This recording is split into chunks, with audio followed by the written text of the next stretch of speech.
Well, let's continue our discussion on today's much-anticipated budget speech. The Black Business Council says it expects Finance Minister Tito Mboweni to talk about the execution of the economic recovery plan in alignment with President Cyril Ramaphosa's recent State of the Nation address. They also hope to hear government's plans to assist small and medium to large enterprises financially.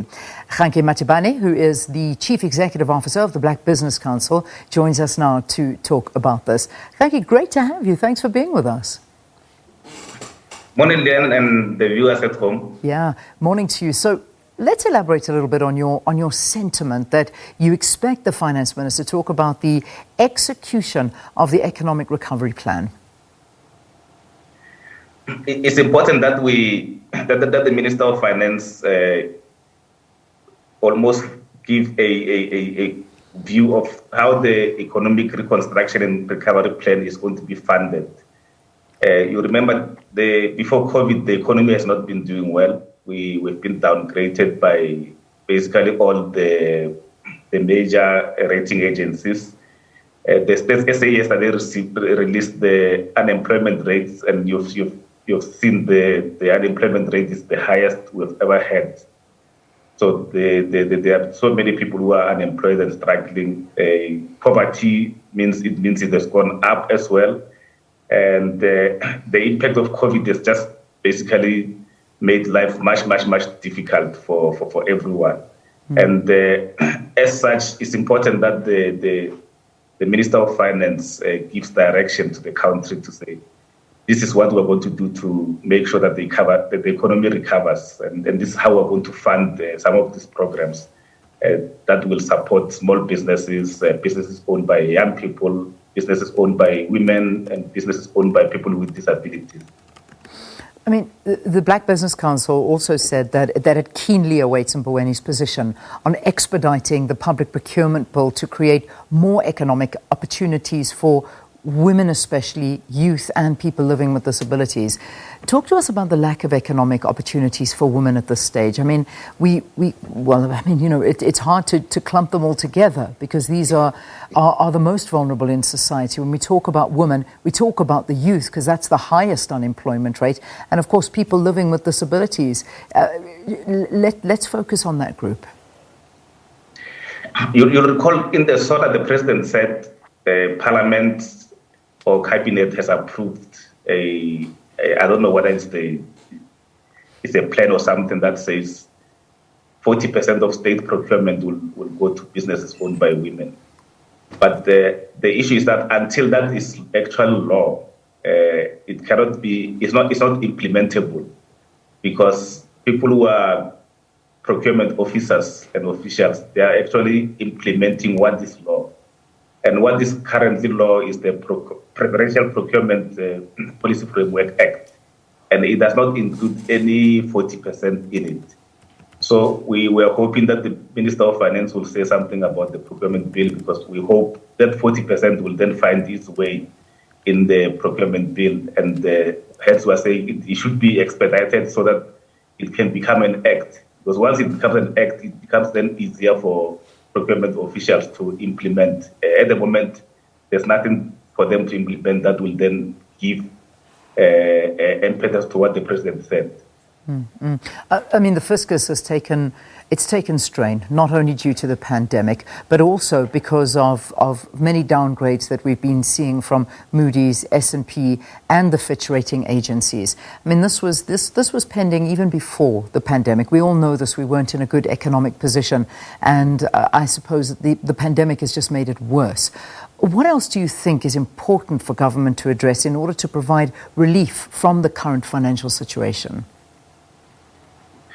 Yeah, the issue, if you're running a business, for example, you either increase your income, which is revenue, or reduce your costs. And in this instance, I don't think we've got much space to increase the income. Because companies are struggling, it means they are not able to make enough money to pay tax, sufficient tax.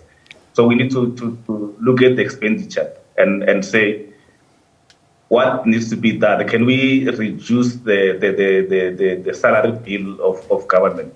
Can we look at the number of ministers positions and deputy ministers and say, perhaps maybe that's where we should cut. So would you like to elaborate a little bit more on that? Yeah, because we need to make sure that the bottom line is the way we want it, and the money that we borrow, we're able to repay it. And if we don't cut expenditure, we're not going to be able to because we're not making enough tax. If we don't cut expenditure, we're not going to have enough money to pay even the interest on the loans that we have. So it's important that we need to seriously look at the expenditure part of our budget and say, we really need to seriously cut. Can we look at the number of the SOCs and say, do we really need all of them? Yeah. Because we've got around 700 and something state-owned enterprises. Yeah. And I'm sure some of them we may not necessarily need. Some of them were holding minority stakes, and I'm sure those are the types of the SOCs that we may not need because we don't control them anyway as we speak. So that will help us because then we don't have to bail out some of those SOCs that we don't need.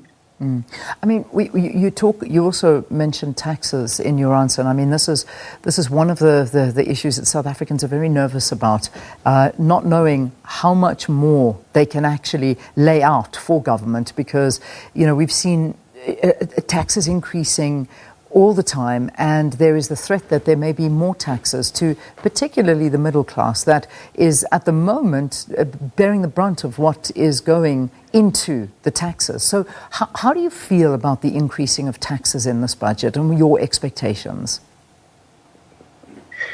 It's important that the minister makes a serious balance there because there's a concept in tax that says if you tax people too much, they may just find no incentive for them to pay tax. And some of the people may just say, because you're dealing with the middle class who are moving, who can go and work in other countries. So if you tax people too much, they will start comparing South Africa with other countries and they may just decide to immigrate and go and work somewhere else because they are professionals, they can be employable anywhere else in the world. They chose to be in South Africa. So it's important that you don't tax the middle class too much because if they leave, you are running a risk of then having even a bigger deficit because then there won't be much tax left to support the ones who are unemployed. Yeah, and the other conversation is the issue of a wealth tax because this has been bandied about for some time. I mean, we're not the only country in the world that wants to go this route. There's many countries. I mean, even you look at a big economy like the US talking to this wealth tax, and the wealthy obviously are not very much so for this. They're against it. However, it is difficult to look at how many or how few people own basically most of the wealth. And when you look at I suppose the balance, it's not a healthy one. So in terms of a wealth tax, what is the Black Business Council's view on that? Yeah, I think the timing of everything is important. There was a time in South Africa where companies were making super profits and which means that people were getting more wealthy. Perhaps maybe that was the time for a wealth tax. But I'm not sure now where the economy is if you want to introduce such things, because then, again, it may just mean that the people who are wealthy, they may just decide to say, we would rather stay somewhere else rather than staying in South Africa. And I think hence we are saying the important thing or the solution from our side is that let's make sure that we support small businesses and we grow them.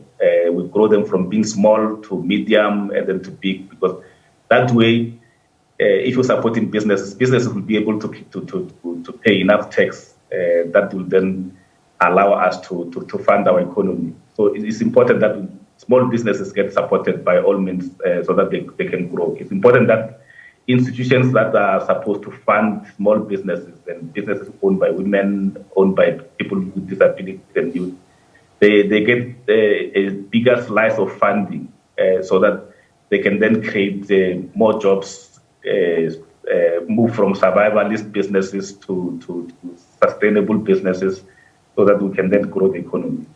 It's a conversation that we've been having for quite some time, but it just feels like the assistance is not there, and that small and medium enterprises are really the businesses that tend to bear the brunt of it all. So that's a difficult one. All right, looks like we've got a little bit of a lighting issue here in studio, but load shedding. Wait, and it's all coming back now. So the generator's kicking in. So load shedding has begun here at the SABC. Goodness gracious. All right. Let's quickly take a break, and we'll see you after this. Thanks very much to Kganki Matabane from the Black Business Council for talking to us.